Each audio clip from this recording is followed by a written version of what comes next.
Hello, back again with another video and some music to share. And this was inspired by a conversation I had with Headley, another fat bearded man talking about records, in the Great Vinyl meetup a few weeks ago. And he said to me, I bet you're like me, you've got loads of records where you only got the record because it's got one good tune on it. And he was right, of course. I've got loads of records like that, loads of one-track LPs. So I thought I'd pick out a few and see what you think. Now, calling something a one-track LP and dismissing the rest of the record is a bit mean, perhaps. Some of them are fairly decent. It's just that there's one particular tune which stands out head and shoulders above all the others. Or maybe it's just something that isn't really your style, but there's one tune, certainly not my style, and one tune that really fits in with it. So see what you think. Here is an interesting one, and definitely I would say this record is not really my style. Severin Brown. That gives you a taste of what he's about. Yeah, kind of folky acoustic guitar, kind of quirky lyrics, all that kind of thing. It's quite a nice LP. There's nothing actually wrong with this. It's a curious one. Even more curious is this, the fact that it's on Motown. So you wouldn't associate this music at all with Motown. Acoustic guitars, kind of singer-songwriter sort of thing going on.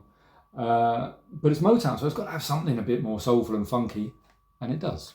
The opening track, Stay, is a great tune. I really love it. Nice bass, a bit of groove to it. The rest of the album, I feel, doesn't quite have enough groove for my tastes, but that opening track really does. So I think that fits perfectly the category of a one-track album, or an album that I certainly got for one track.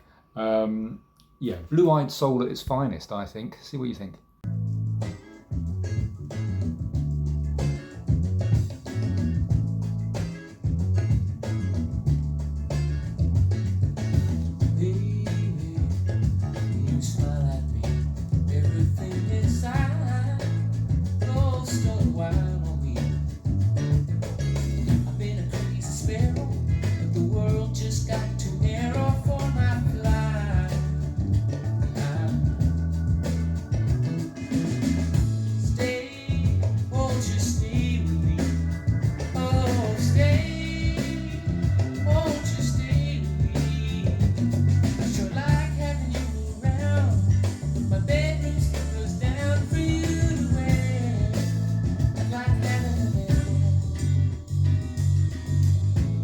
Also, I obviously get a lot of disco LPs, and I'm not against disco. I like a bit of disco, but I do have a limit to the amount of disco I can take. So quite a lot of records I've got, they've got one or two good tunes on them that I really like, and then maybe the rest of it just gets a bit too over the top and raucous for me. But perhaps a bit like this one. This is Sunrise, very much a disco album.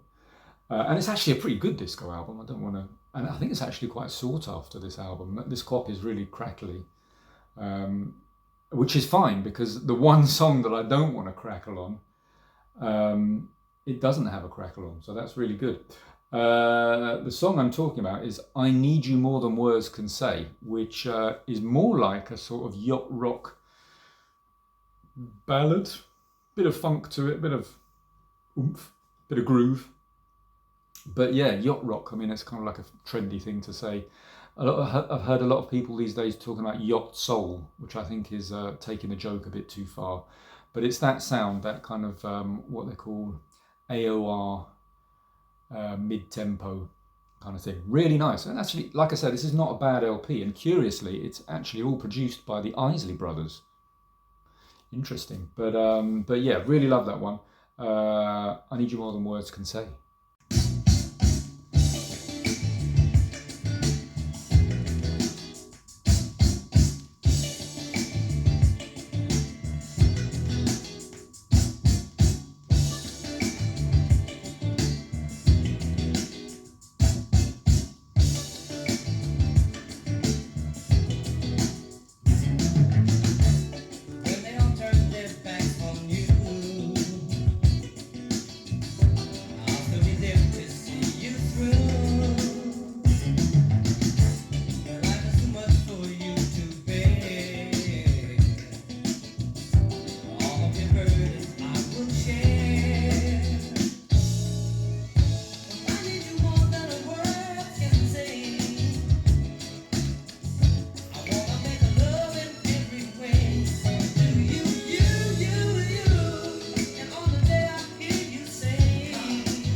a few years ago, I was in Sister Ray in the centre of London, and I saw this, which I've been wanting for a while, for a £5 in the bargain bin. This record does not usually cost a £5, it usually costs a fair bit more. It is a bit battered, this copy, but once again, the one track that I really wanted on it plays fine. The rest of it, it's got a wicked crackle. The gods were smiling at me, obviously. This is Johnny Taylor, the old and the new. And I really like Johnny Taylor. He's got like a classic sort of old bluesman voice. And he was around for a long time.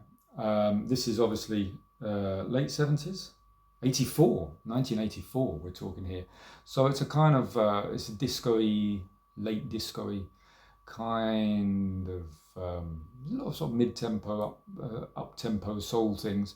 It doesn't really work for me as a whole album, but it does have the rare groove classic Shoot for the Stars, and I've been wanting to get that for a while, but it just seemed a lot of people charging like 30 quid for this album or whatever. Didn't really fancy it, so for a £5 it was very good. It also is quite amusing because if you like doing sleeve face, this record sleeve is perfect. Anyway.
Let's go for something a little more exotic here, going overseas.